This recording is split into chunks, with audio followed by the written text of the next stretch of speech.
عليكم ورحمة الله وبركاته.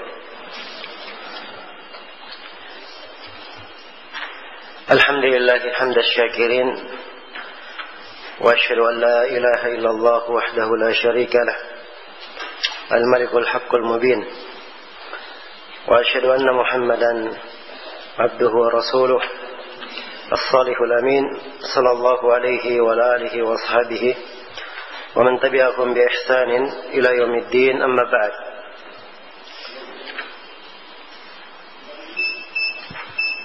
Hadirin sekalian yang saya hormati dan saya muliakan,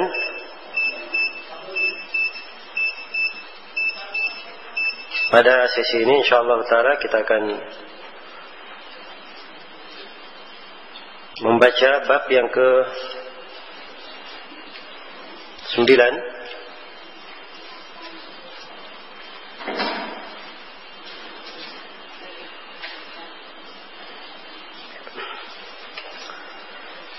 dari pembahasan kitab kita mengkaji kitab Fadlul Islam karya Syekh Muhammad Ibn Abdul Wahhab An-Najdi rahimahullah ta'ala. Di bab yang ke-9 beliau berkata, Babu ma jaa anna Allah ihtajaza at-tauba ala sahibil bid'ah. Halaman 62. Terangan tentang bahwa Allah menghalangi taubat pelaku bid'ah. Iya. Bab ini adalah kelanjutan dari pembahasan sebelumnya. Ketika penulis telah menguraikan bahwa bid'ah lebih berbahaya daripada maksiat, maka di dalam bab ini beliau terangkan salah satu sudut bahayanya bid'ah yang membedakannya dengan maksiat, sehingga bid'ah tersebut dikatakan lebih berbahaya dari maksiat.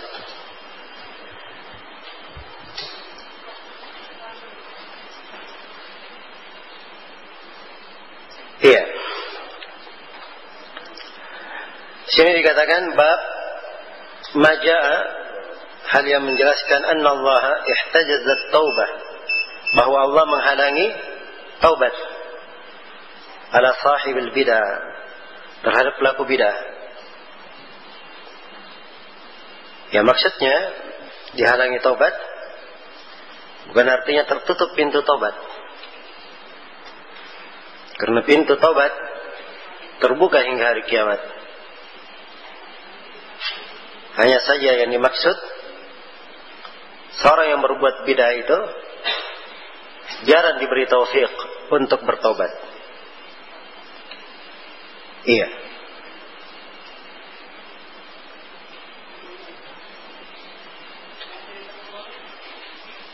Baik. Taubat adalah hal yang muncul pada seorang hamba apabila dasar taubat itu ada padanya. Dan dasar taubat adalah kesadaran seorang hamba bahwa dia melakukan kesalahan, dia melakukan kekeliruan. Karena dia sadar dirinya melakukan kesalahan dan kekeliruan, barulah ada kehendak untuk apa? Untuk bertobat.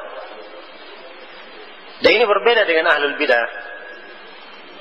Ahlul bid'ah, ia tidak merasa dirinya salah,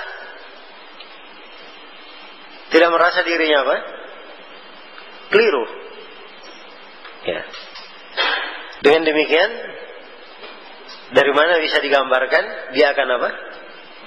Dia akan bertobat. Karena memang asalnya mereka tidak memiliki kesadaran akan kekeliruannya. Dan judul bab yang disebut oleh penulis di sini itu adalah sebuah hadits. Iya, karena itu kata beliau, hadza marwiyun min hadithi Anas, di halaman 62, kata beliau ini hadits diriwayatkan dari Anas. Di catatan kaki saya sebutkan teks riwayatnya. hadits Anas bin Malik dari Nabi sallallahu alaihi wasallam bahwa beliau bersabda, "Innallaha ihtajazat taubah an sahibi kulli bid'atin." Sesungguhnya Allah menahan taubat terhadap setiap pelaku bid'ah. Terhadap setiap pelaku bid'ah. Iya. Dan ini adalah hadits yang kuat, dikuatkan oleh Syekh Al-Albani dalam As-Sahihah. Saya sebutkan takhrijnya di bawah.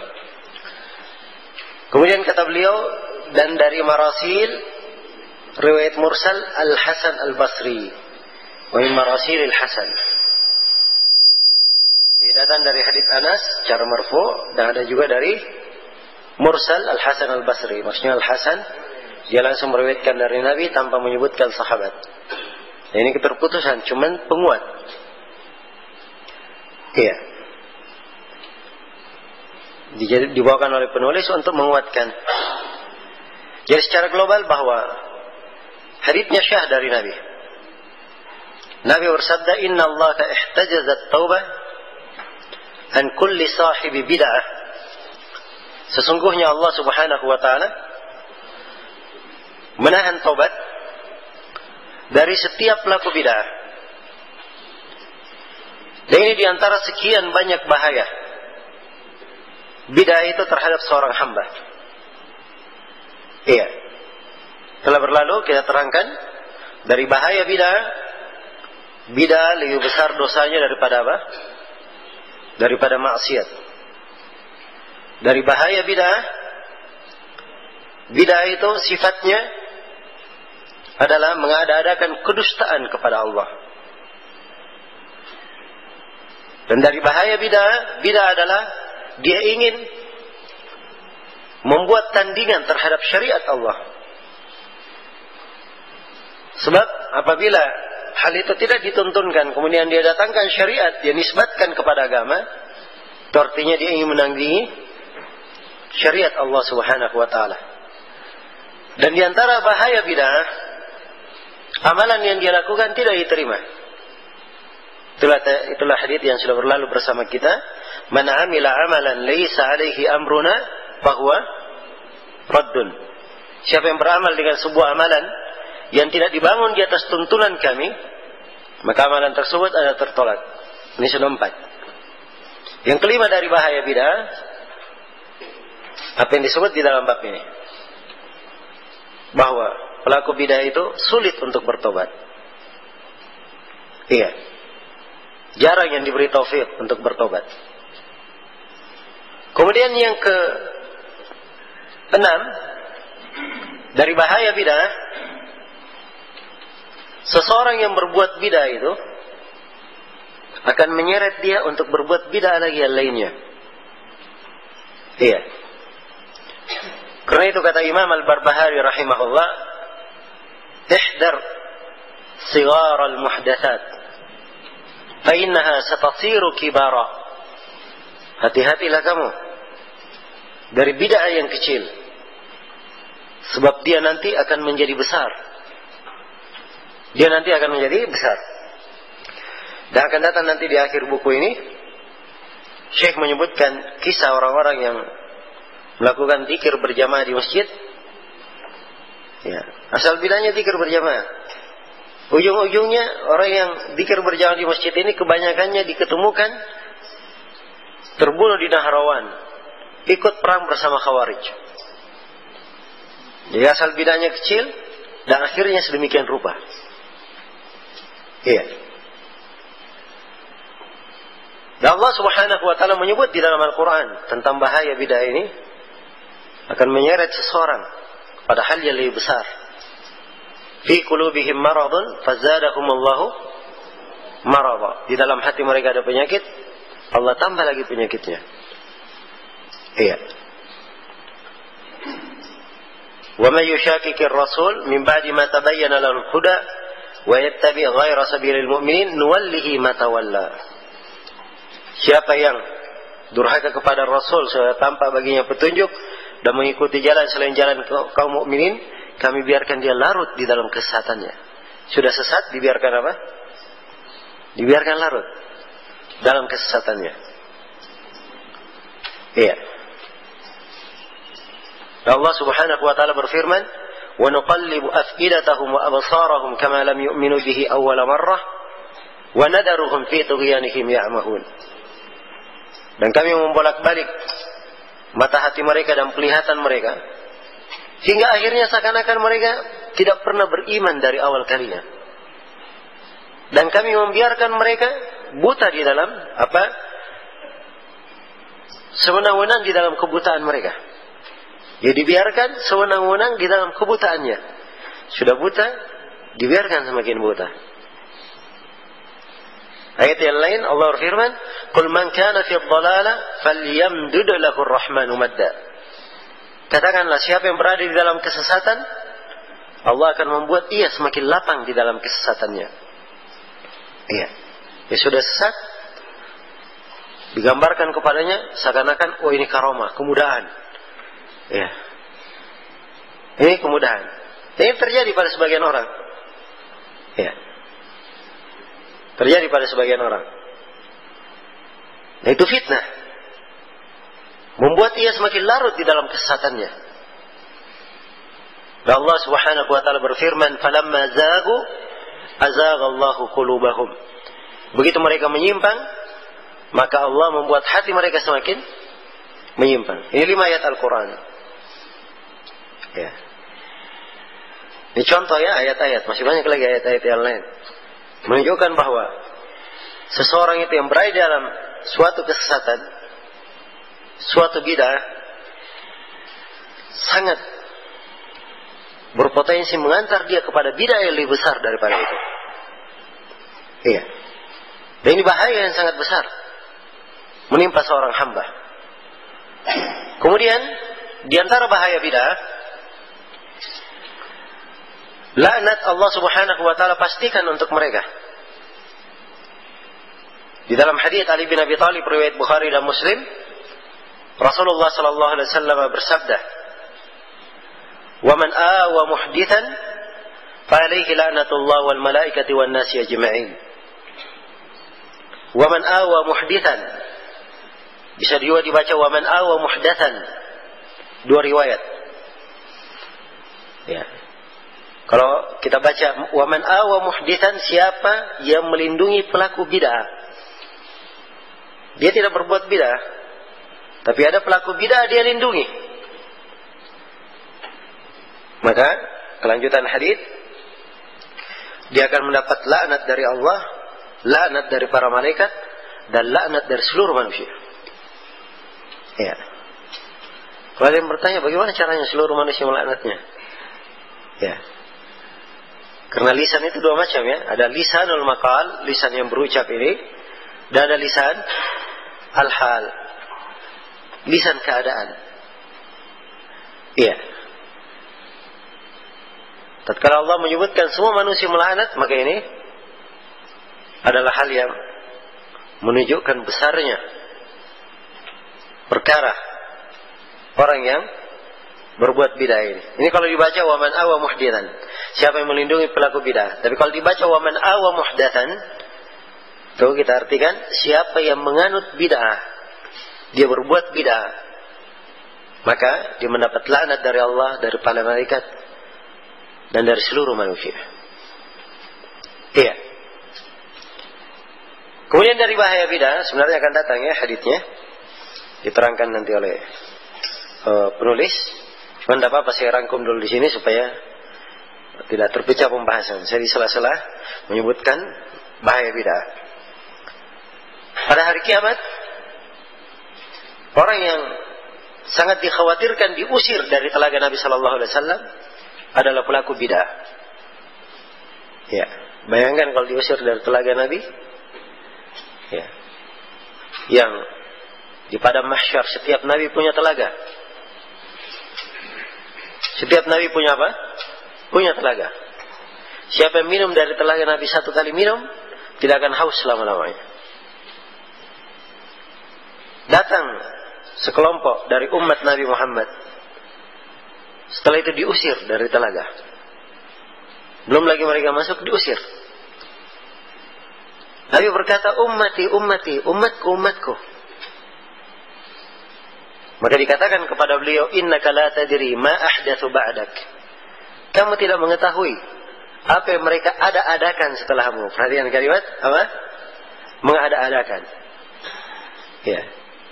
Dan ini yang paling masuk di dalamnya adalah siapa? Pelaku bid'ah. Karena itu sangat dikhawatirkan.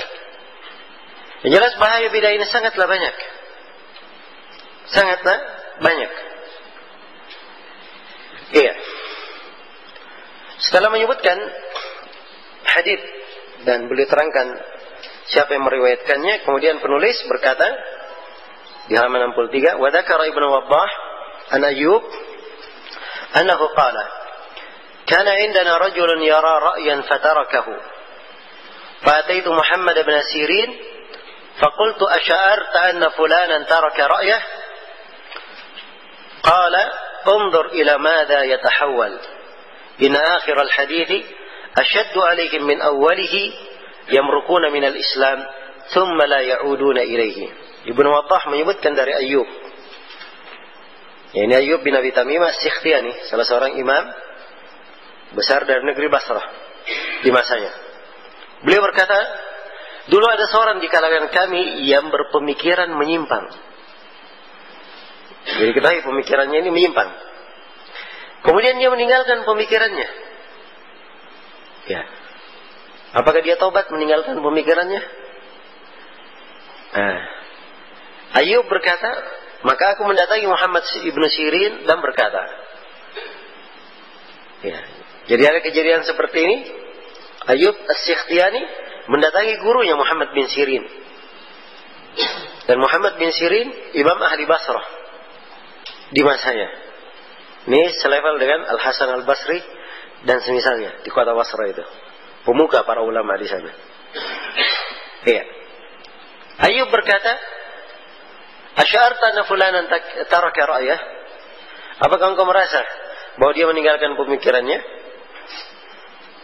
Jadi tahukah kamu bahwa si fulan itu sudah meninggalkan pemikirannya? Kata Muhammad bin Sirin, "Undur ila madza yatahawwal." Ya. Lihatlah arah dia berpindah nanti. Ini sekarang dia bukan tobat. Dia tinggalkan pemikirannya. Kita lihat di mana dia berpindah. Ya. Kata beliau, "Inna akhiral hadits ashaddu alaihim min awwalihi." Sesungguhnya akhir kejadian akan lebih jelek daripada awalnya. Iya. Kemudian beliau katakan yang merukuna minal Islam thumma la ya'uduna ilaihi. Mereka keluar dari keislaman dan tidak kembali lagi kepadanya. Jadi ini luar biasa pengaruh dari bidah. Dia tinggalkan pemikirannya, bukannya dia taubat, tapi jatuh lagi di pemikirannya lebih apa? Lebih keliru. Terus dan kadang waliyadzubillah sampai dia keluar dari keislaman. Iya. Sampai keluar dari keislaman. Dan ini terjadi dalam sejarah. Hal yang dimaklumi. Iya. Kita di masa ini belum lama ya. Saya beri contoh satu kasus supaya kita mengambil pelajaran. Sebab masanya belum lama dari kita. Iya. Ada seorang di Qasim namanya Abdullah Al-Qasimi. Beliau ini menulis sebuah buku yang mengeritik tentang ajaran Syiah. Tulisan yang dipuji oleh para ulama di masanya. Dan orang-orang Syiah ya, pening tajuk keliling melihat buku itu. Karena memang bantahan yang betul-betul apa? Ya, betul-betul sangat kuat. Kemudian si penulis Abdullah Al-Qasimi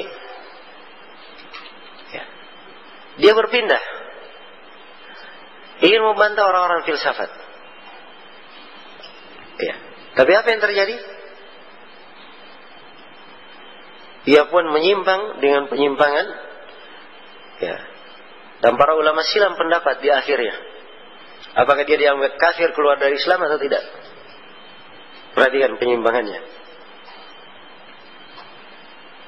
Membantah Syiah, urusan agama Syiah semua orang paham.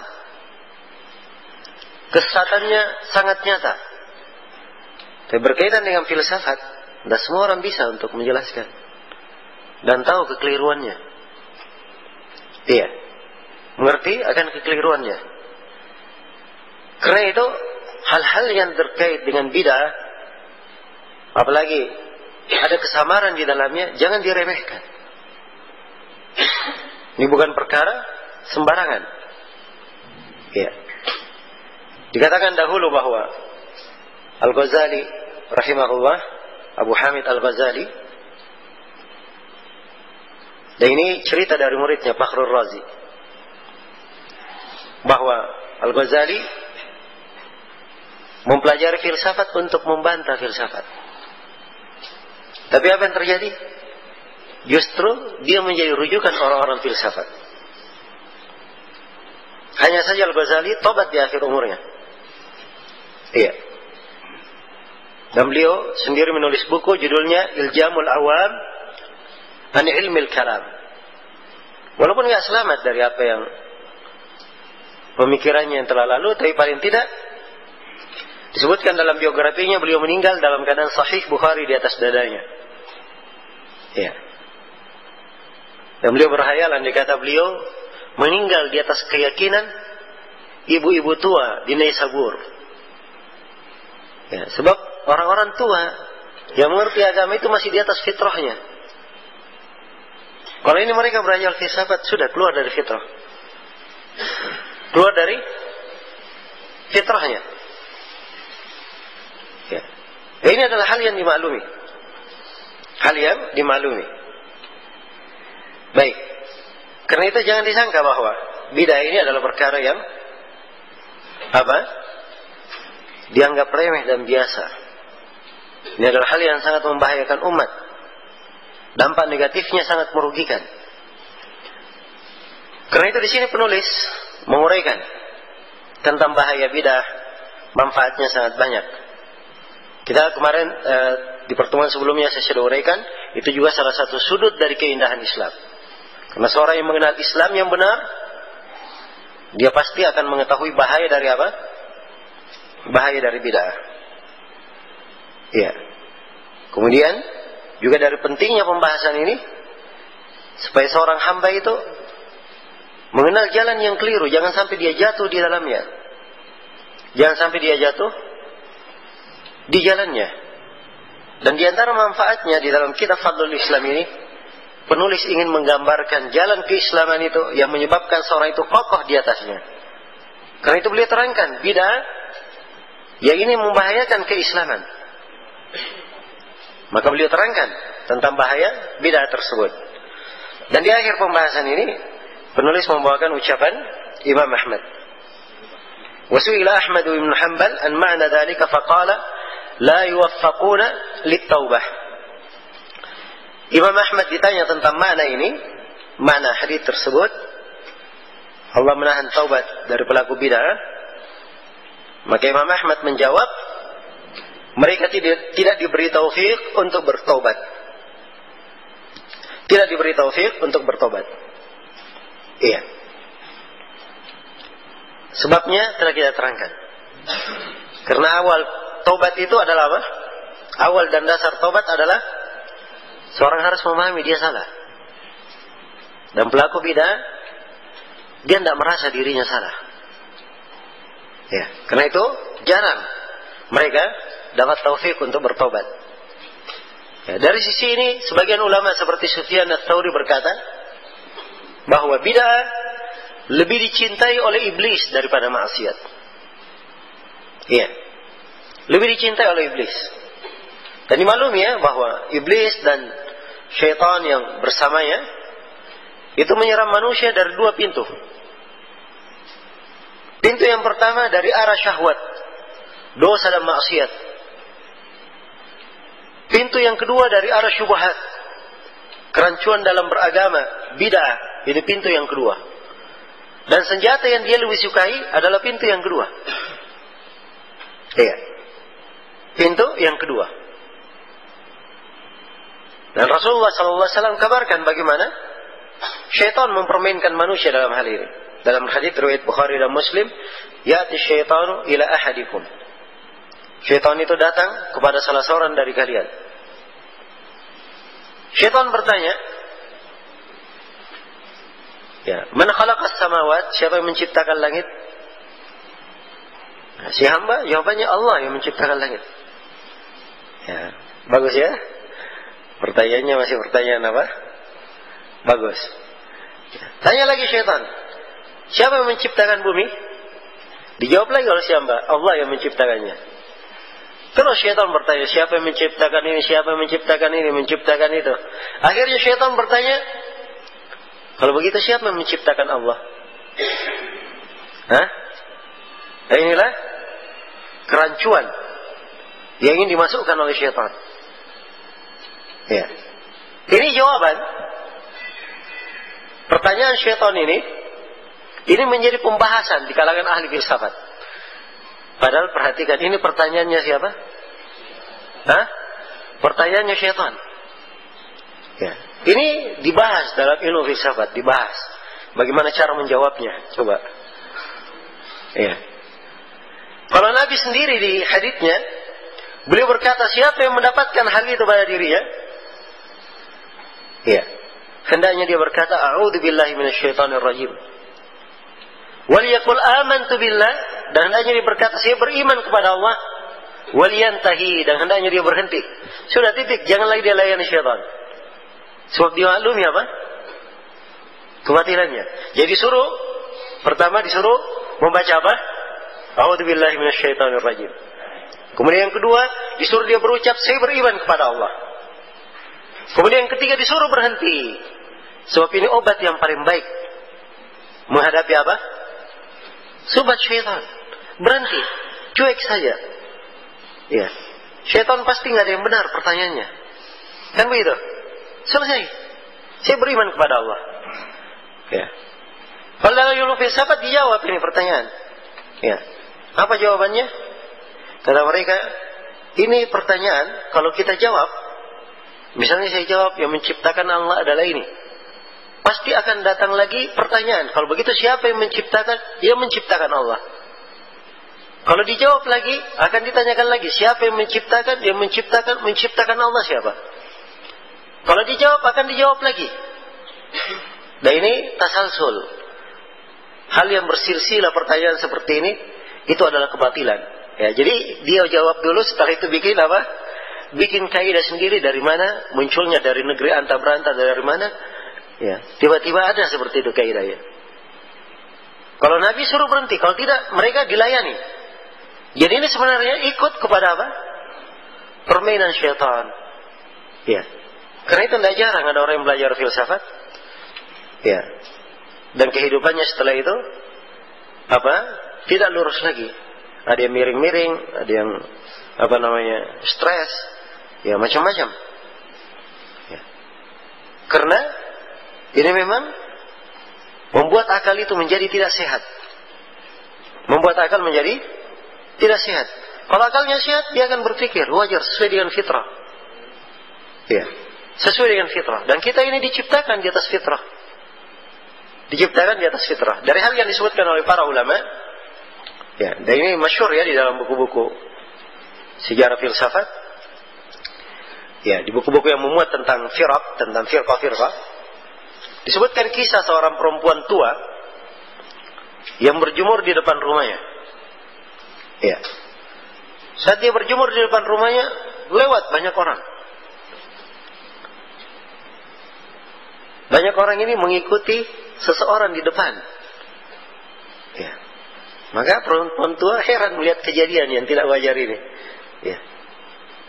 Perempuan tua ini berkata, siapakah orang besar ini yang di depan diikuti oleh banyak orang? Ya. Murid orang yang lewat ini Fakhrul Razi ya. Yang lewat. Anda tahu Fakhrul Razi ya? Fakhruddin Ar-Razi.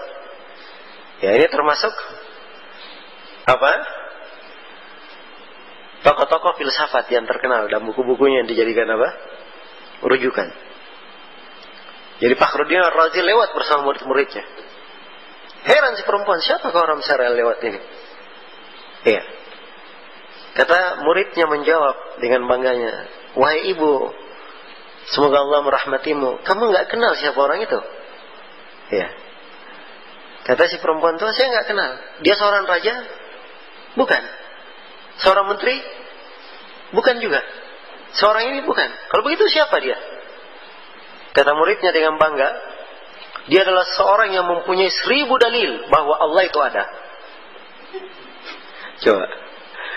Kan filsafat itu urusannya. Ya, kalau baru belajar filsafat, yang pertama dibuat kosong dulu. Hah? Dibuat ragu dulu adanya Tuhan. Dibuat ragu. Setelah itu baru mereka berikan kaidah-kaidah filsafat yang menyebabkan mereka yakin bahwa apa? Ada yang mencipta dengan dalil-dalil akal. Nah ini Fakhrul Razi katanya, dia punya 1000 dalil bahwa Allah itu apa? Ada, hebat banget. Ini menurut pikiran siapa? Murid-murid Fakhrul Razi. Karena pikiran perempuan tua ini apa? Mendengar jawaban murid tersebut, spontan perempuan tua ini berkata, betapa celakanya orang itu. Ya. Betapa celakanya orang itu. Afillahi syak? Apakah pada Allah ada keraguan? Ini jawaban di atas fitrah. Sebab sesuatu yang meragukan itulah yang dijadikan dalil 1000. Sangat meragukan. Harus dicarikan dalil 1000 untuk dia apa? Diyakini. Karena itu dia menjawab dengan fitrahnya. Apakah pada Allah ada keraguan sehingga harus 1000 dalil? Ya. Ini orang yang berpikir apa? Di atas fitrahnya. Ya barat orang yang berada di siang hari, terik matahari sangat siang hari bolong, terik matahari sangat membakar tubuhnya. Tiba-tiba ya dia menantang orang yang lewat. Siapa yang kasih kepada saya dalil bahwa matahari sedang terbit? Hah? Masuk akal ini? Ya, ini orang yang tidak waras. Ya. Dan membuat sesuatu yang tidak ada manfaatnya. Oh, sekarang matahari sedang terbit, kulit saya terbakar. Oh, silau. Oh, ini. Ya, pekerjaan tidak ada manfaatnya. Itulah filsafat. Ya. Jadi demikian keberadaannya. Jadi secara umum, ya, orang-orang yang masuk di dalam bidah ini, mereka tatkala masuk ke dalamnya, semakin larut di dalam bidah tersebut. Ini karena memang tabiat bidah, sulit seseorang itu bertobat darinya. Ya, kalau Allah tidak merahmati dari ahlul bidah yang kembali dan rujuk, maka telah berlalu di dalam sejarah banyak dari ahlul bidah meninggal di atas apa? Meninggal di atas bidahnya. Cuman para ulama kita menyebut ya biografi sejumlah tokoh yang memang pernah terkenal di dalam bidang bidah. Seperti Abu Hasan al-Asy'ari misalnya, Muhammad al-Ghazali, ya, Syekh Ristani, dan selainnya dari tokoh-tokoh filsafat. Yang mereka ini apa? Kembali dan sadar. Ya. Tapi yang tidak kembali, nah ini jumlahnya jauh lebih apa? Jauh lebih banyak. Ya.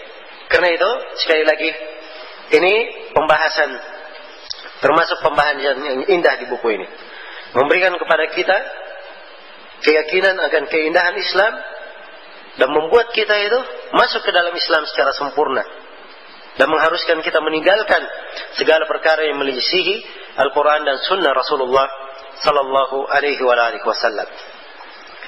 Baik, selesai kandungan dari bab yang ke-9 ini. Kemudian bab yang ke-10, berkata penulis rahimahullah ta'ala,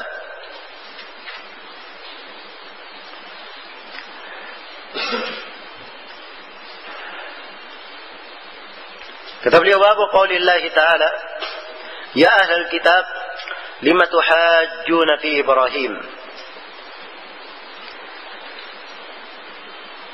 Bab firman Allah Subhanahu wa taala, wahai ahlul kitab, mengapa kalian membantah tentang Ibrahim?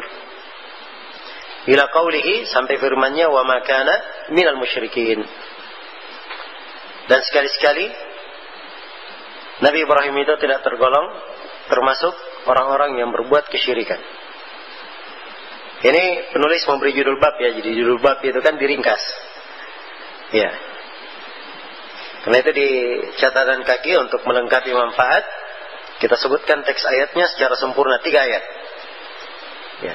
Kita baca ayatnya, ya ahlal kitab lima tuhajjuna fi Ibrahim wa ma unzilatit Tauratu wal Injilu illa min ba'di afala ta'qilun. Wahai ahlul kitab, mengapa kalian membantah tentang Nabi Ibrahim? Iya. Dan ini disebutkannya kisah turunnya ayat ini. Ya, bahwa orang-orang Yahudi, para rahib orang-orang Yahudi bertemu dengan para pendeta orang-orang Nasara. Ya. Orang-orang Nasara berkata Nabi Ibrahim itu adalah Nasrani. Orang-orang Yahudi berkata tidak, Nabi Ibrahim itu Yahudi. Ya. Maka ayat ini turun terhadap mereka. Allah berfirman, ya ahlal kitab, wa ahlul kitab, lima tuhajjuna fi Ibrahim. Kenapa kalian saling bantah-membantah tentang Nabi Ibrahim? Wa ma unzilatit Taurat wal Injilu illa min ba'dih. Padahal Taurat dan Injil itu tidak diturunkan kecuali setelah siapa? Nabi Ibrahim. Nabi Ibrahim dulu, baru setelah itu ada Nabi Musa dan Nabi Isa. Taurat dan Injil turun setelah Nabi Ibrahim. Bagaimana mungkin dikatakan Nabi Ibrahim Yahudi dan Nasrani? Padahal para nabi setelahnya dari keturunan siapa? Dari keturunan Nabi Ibrahim. Iya. Sama orang di masa ini. Ya, antum nggak tahu orang-orang yang fobi dengan sering menuduh ahli sunnah dengan kata Wahabi.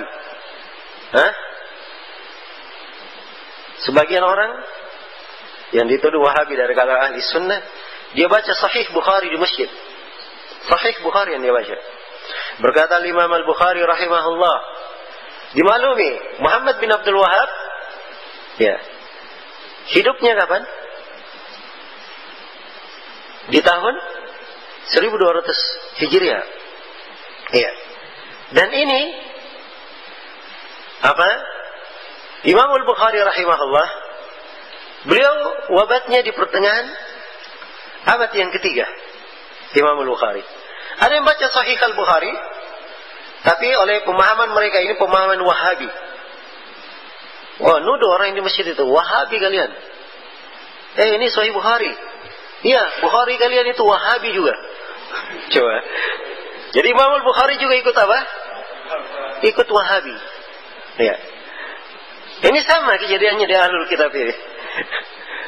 Jadi Nabi Ibrahim sebelumnya, Nabi Ibrahim juga apa? Dihitung sama oleh mereka. Ini bilang Nasrani, sana bilang apa? Sana bilang Yahudi. Ya. Jadi memang orang-orang yang menyimpang umumnya, ya, mirip-mirip kejadiannya. Ya, mirip-mirip kejadiannya. Baik. Ya, karena itulah kata orang-orang ahli hikmah dari orang Arab, ya, at-tuyuru ala ashkaliha taqa'u. Ya, burung-burung itu kalau dia hinggap di mana, dia hanya hinggap di burung-burung yang semisal dengan dia saja. Ya. Burung-burung nuri sama burung-burung nuri. Burung gagak nggak ada yang bergaul sama burung nuri. Ya. Jelas ya? Kelawar semuanya kelawar di situ. Ya. Nggak ada kelawar yang numpang di tempat burung walet, nggak ada. Ya. Jadi pada apa yang semisal dengannya. Dan Nabi SAW telah bersabda, al-arwahu junudun mujannadah. Ya. Ruh-ruh itu adalah tentara yang berbaris. Ya. Kalau mirip, itu sama dia pasti ngumpul. Ya. Kalau berbeda, itu saling berpisah. Wa ma ta'arafa minha talafat wa ma tanakara minha ikhtalafat. Demikian keadaannya. Baik. Jadi ini ayat yang pertama. Kemudian Allah Subhanahu wa taala menegur mereka. Ha antum haula'i hajajtum fima lakum bihi ilm, falima tuhajjuna fima laysa lakum bihi ilm, wallahu ya'lamu wa antum la ta'lamun. Ya. Apakah kalian? Baik. Dikatakan, ha antum haula, beginilah kalian. Sewajarnya bantah-membantah tentang yang kalian ketahui. Jadi kalau misalnya mereka bantah-membantah tentang hal yang diketahui itu wajar. Tapi ini kenapa kalian bantah-membantah pada hal yang kalian tidak punya ilmu tentangnya? Iya. Sedangkan Allah yang Maha tahu, adapun kalian tidak mengetahuinya. Kemudian Allah menegaskan, "Ma kana Ibrahim Yahudiyan wala Nasraniyan, walakin kana hanifan muslima wa ma kana minal musyrikin." Tidaklah Nabi Ibrahim itu seorang Yahudi, tidak pula seorang Nasrani. Akan tetapi beliau adalah seorang yang hanif, seorang muslim, dan sama sekali tidak tergolong ke dalam orang-orang yang berbuat kesyirikan.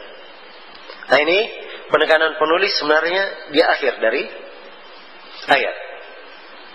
Iya. Beliau menekankan bahwa keislaman yang telah beliau terangkan dan apa yang beliau uraikan dari beberapa bab tentang makna keislaman, itu adalah agama Nabi Ibrahim yang lurus. Iya. Yang ahlul kitab sebelum kita, ya, semuanya berdebat ingin Nabi Ibrahim itu dihitung ke pihak mereka. Ya. Padahal yang layak bahwa Nabi Ibrahim alaihissalam itu bersama kaum mukminin dari umat ini. Karena itu di ayat setelah 3 ayat yang disebut oleh penulis, di ayat setelahnya firman Allah, "Inna awlan nasi bi Ibrahim lalladzina tabauhu wa hadan nabiy walladzina amanu wallahu waliyul mu'minin." Sesungguhnya manusia yang paling berhak terhadap Nabi Ibrahim adalah pengikut Nabi Ibrahim sendiri. Demikian pula Nabi ini, yaitu Nabi Muhammad, dan demikian pula orang yang beriman bersama beliau. Itu yang paling berhak. Ya. Karena syariat Nabi Ibrahim, agama Hanifiyah Nabi Ibrahim, itu pula agama Hanifiyah Nabi Muhammad sallallahu alaihi wa alihi wasallam. Baik. Sudah masuk waktu asar, insyaallah taala kita lanjutkan setelah salat asar. Untuk sementara saya cukupkan sampai sini. Subhanakallahumma wa bihamdik, asyhadu an la ilaha illa anta, astaghfiruka wa atubu ilaik, walhamdulillahirabbil alamin.